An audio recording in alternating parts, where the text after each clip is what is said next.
نحمده ونصلي على رسوله الكريم اما بعد۔ حضرت ابو ہریرہ رضی اللہ عنہ سے روایت ہے، بخاری اور مسلم شریف کی حدیث ہے کہ حضور نبی اکرم صلی اللہ علیہ وسلم ارشاد فرماتے ہیں کہ دو اوقات ایسے ہیں کہ جن میں فرشتوں کا اجتماع ہوتا ہے،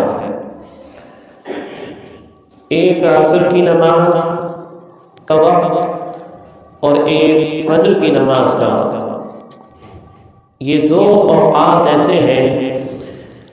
کہ ان میں فرشتوں کا اجتماع ہوتا ہے۔ وہ فرشتے کہ جو فجر سے لے کر عصر تک اپنی ذمہ داری کے اوپر مقرر تھے، اب ان فرشتوں کے جانے کا وقت ہوتا ہے، اور وہ فرشتے کہ جو اب عصر کے بعد سے لے کر فجر تک رہیں گے، ان کے آنے کا وقت ہوتا ہے۔ چنانچہ یہ فرشتے جب اپنی ذمہ داری نبھا کر روئے زمین سے اللہ تعالیٰ کے دربار میں پہنچتے ہیں تو اللہ تعالیٰ کو تو سب خبر ہے، وہ جانتا ہے، ایک ایک عمل سے واقف ہے، کوئی بات اس کے اوپر مخفی نہیں ہے، پوشیدہ نہیں ہے۔ وہ پھر بھی پوچھتا ہے، فرشتوں کی زبانی سننا چاہتا ہے کہ فرشتوں تم نے میرے بندوں کو کس حال میں چھوڑا ہے؟ تو فرشتے عرض کرتے ہیں کہ اے پروردگار عالم، جب گئے تھے، جب بھی نماز پڑھ رہے تھے، اور جب وہاں سے آئے ہیں تب بھی نماز پڑھتا ہوا چھوڑ کر آئے ہیں۔ یہی معاملہ فجر کے وقت فرشتوں کا ہوتا ہے، اور یہی معاملہ عصر کے وقت فرشتوں کا ہوتا ہے۔ یعنی جو جاتے ہیں وہ ان کو نماز پڑھتا ہوا چھوڑ کر جاتے ہیں، اور وہ جس وقت آتے ہیں تو فجر کا وقت ہوتا ہے تو نماز پڑھتا ہوا دیکھتے ہیں۔ تو یہ معاملہ فجر اور عصر کا خاص کر ہوتا ہے کہ ان اوقات میں فرشتوں کی ذمہ داریاں تبدیل ہوتی ہیں، اور اللہ تعالیٰ فرشتوں کی زبان سے جو اس بات کا اظہار کرا رہا ہے، اس میں بھی ایک حکمت پوشیدہ ہے، جس کو صاحب مظاہر حق نے لکھا ہے کہ فرشتوں نے یہ بات کہی تھی کہ جب اللہ تعالیٰ نے حضرت آدم علیہ السلام کو روئے زمین پر اور ان کی تخلیق کا ارادہ فرمایا اور ظاہر فرمانے کا ارادہ فرمایا، تو اس وقت فرشتوں نے یہ بات کہی تھی کہ اے اللہ، تو کسے بنا رہا ہے خلیفہ؟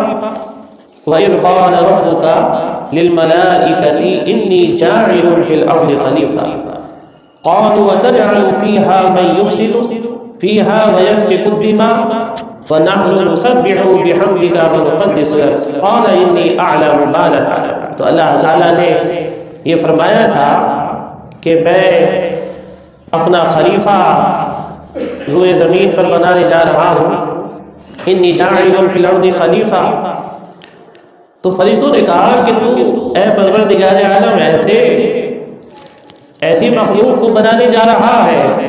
کہ جو روئے زمین کے اوپر فساد پھیلائے، جو روئے زمین کے اوپر قتل و قتال کرے، جدل و جدال کرے، فسق و فجور کرے۔ وَنَحْنُ نُسَبِّحُ بِحَمْدِكَ وَنُقَدِّسُ لَكَ، اور ہم تو تیری پاکی بیان کرتے ہیں، ہم تو تیری تسبیح بیان کرتے ہیں۔ تو اللہ تعالیٰ نے فرمایا تھا کہ میں وہ جانتا ہوں جو تم نہیں جانتے، کیونکہ انسان کی برتری اس وجہ سے بھی ہے کہ اللہ نے اس کے ساتھ نفس کو رکھا ہے، شیطان کے ساتھ، جنات کے ساتھ نفس ہے، فرشتوں کے ساتھ نفس نہیں ہے۔ انسانوں کو اللہ تعالیٰ نے خواہشات عطا فرمائی ہے، جنات کو عطا فرمائی ہے، اسی میں شیطان بھی شامل ہے، لیکن فرشتوں کو اللہ تعالیٰ نے خواہشات سے نفس سے پاک رکھا ہے۔ انہیں تو اللہ نے جو حکم دیا یہ اسی کتابیں، اگر فرمایا تمہیں سجدے میں رہنا ہے تو سجدے میں رہے گا، فرمایا رکوع میں رہنا ہے تو رکوع میں رہے گا، جن سے فرمایا کہ تم اس تسبیح کے اوپر مقرر ہو وہی تسبیح پڑھتے رہیں گے، جن سے فرمایا کہ تم اس عبادت کے اوپر مقرر ہو وہی عبادت کرتے رہیں گے۔ الغرض نہ ان کو کھانا ہے، نہ ان کو پینے کا شغل ہے، نہ انہیں سونا ہے، نہ ان کے گھر بار ہے، نہ ازدواجی زندگی کا کوئی سلسلہ ہے، کوئی ایسا نظام نہیں ہے۔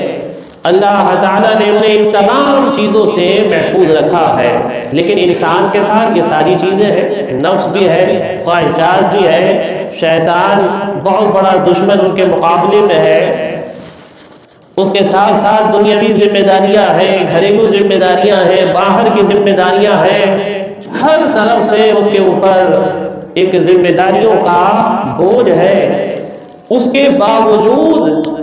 اگر بندہ نماز کے لیے آ رہا ہے، پنج وقتہ نماز ادا کر رہا ہے، تو یہ انسان کی بہت بڑی برتری ہے، اور وہی چیز اللہ تعالیٰ فرشتوں کی زبان سے برتری کو ظاہر فرما رہا ہے کہ دیکھو فرشتوں تم ہی تو یہ کہتے تھے، یہ تو فساد پھیلائے گا انسان، یہ انسان تو قتل و قتال کرے گا، یہ تو فسق و فجور کرے گا، تیری نافرمانیاں کرے گا،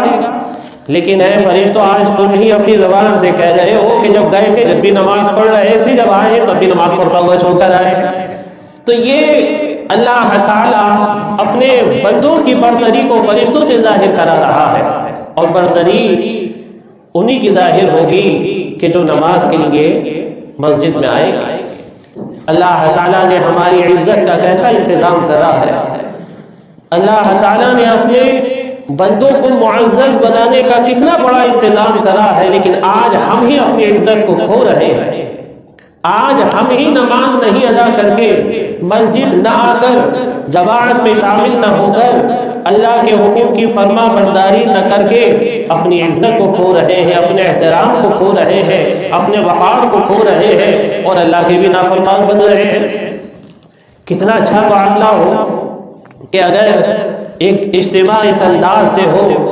کہ ہر بندہ نماز میں ہو، ہر مسلمان محلے کا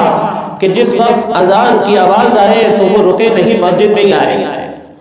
اذان کی آواز سن کر وہ یہ سمجھے کہ اب اس سے بڑی کوئی ذمہ داری میرے اوپر نہیں ہے،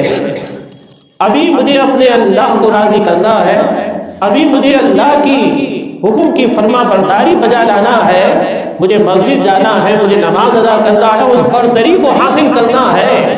اس برتری کو حاصل کرنا ہے جو اللہ نے ہمارے مقدر میں فرمائی ہے، جو اللہ تعالیٰ نے روزانہ کا یہ عمل ہے کہ جب یہ فرشتے جاتے ہیں اور جب یہ فرشتے آتے ہیں تو اس وقت کا یہ نظام ہے کہ اللہ پوچھتا ہے تاکہ میرے بندوں کی برتری برقرار رہے، ان کی عظمت برقرار رہے، تو اس کو حاصل کرنے کی کوشش کرے، اور اللہ تعالیٰ کے بھی فرما بردار بننے کی ہم کوشش کریں، اور اس عظمت کو، اس احترام کو، اس عزت کو، اس برتری کو بھی حاصل کرنے کی کوشش کریں جو اللہ تعالیٰ نے اس امت کا مقدر بنایا ہے، جس کو پروردگار عالم ایک ایک ہماری امت کے